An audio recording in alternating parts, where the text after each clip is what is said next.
महेश बाबू के वालिद और अपने दौर के सुपरस्टार कृष्णा का आज उनकी आखिरी रसूमात सरकारी एजाज़ात के साथ अंजाम दी गई।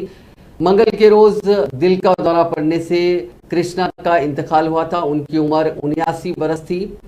मंगल की शाम उनके जसद खाकी को उनके मकान नानक रामगढ़ा में लाया गया।